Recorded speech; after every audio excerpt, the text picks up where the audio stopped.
Earthbound! This is one of those games that people have been clamoring for Nintendo to release for its virtual console for quite a while. It was a cult classic that most people love, so Nintendo has finally decided to make it available. So was it worth the wait, or is this one title that should have stayed under the earth? Now, I played and beat this game back in 1995, and if you're doing math, that was about 18 years ago. I bought it new in the box with a strategy guide, which I still have to this day. I bought it for $20 at Sears, and really that was a bargain because it was going for new at the time for $70. I remember getting home and being all excited to play this game because everyone called it the best RPG ever made and you gotta play it. I remember playing level after level and just having the exact same thought every time. Okay, when does this game actually get good? As some of you out there know, I am not the biggest fan of Earthbound, but I did decide to give it another chance when it came to the eShop, thinking maybe I missed the charm of it the first time around, and I will tell you that I did enjoy it more the second time, but not as much as you fans of the series would hope.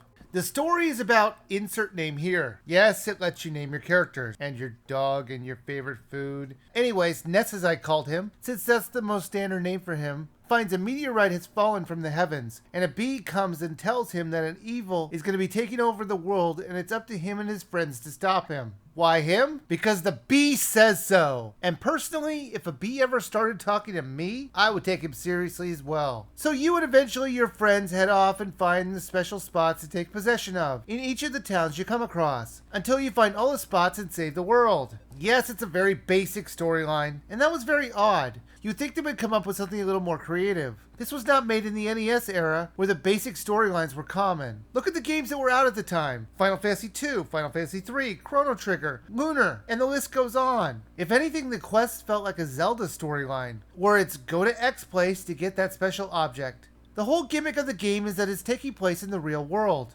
You know, where there's cars and pizza places and ATMs, which I thought was really cool. Sure, the cars would never actually stop at the stop signs, not that they could see them turn the wrong way.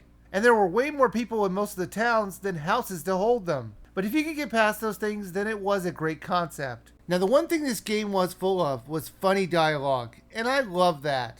It was nice to see that the creators were having fun with the characters and the situations they got into. Now, I did have some issues on the game being loose on telling you what to do. Oftentimes the answer on where to go was not clear. It does try to guide you vaguely, but sometimes the way you have to get around a problem or progress to the next part are about as clear and thoughtful as a Monkey Island logic puzzle. To help you out though, Nintendo has made their strategy guide for this game available. You know, the one I had back in 1995.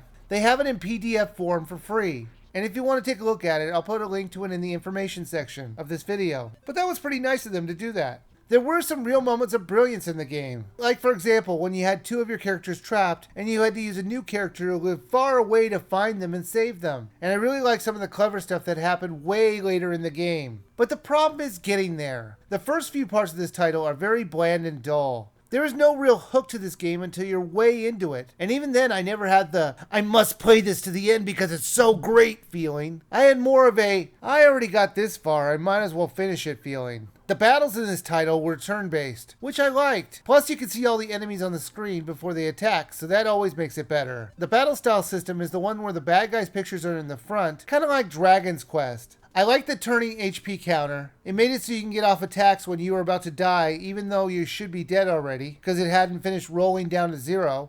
I thought that was very clever. You also level up very fast in this game, and that always felt like an accomplishment, and I like that. This title could get really hard though. You will die often, or someone will get mushroomed where the controls will get wonky, and you're going to need to get it fixed before continuing. It was really frustrating at times. A lot of times when fighting the bosses, the fights were less about strategy and more about luck, and hoping they wouldn't do some super cheap move that would set you back or slow down your progress to beating it.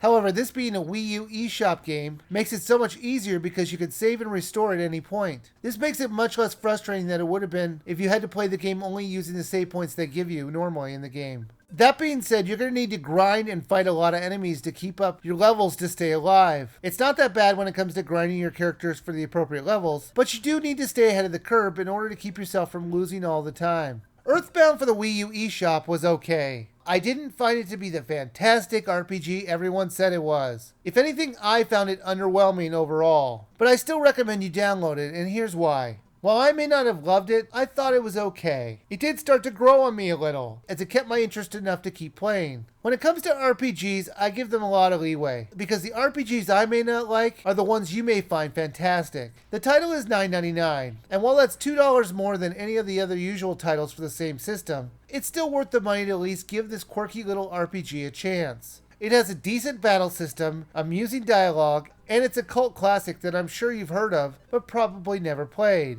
So for that reason, I think you should probably give it a chance and download it now.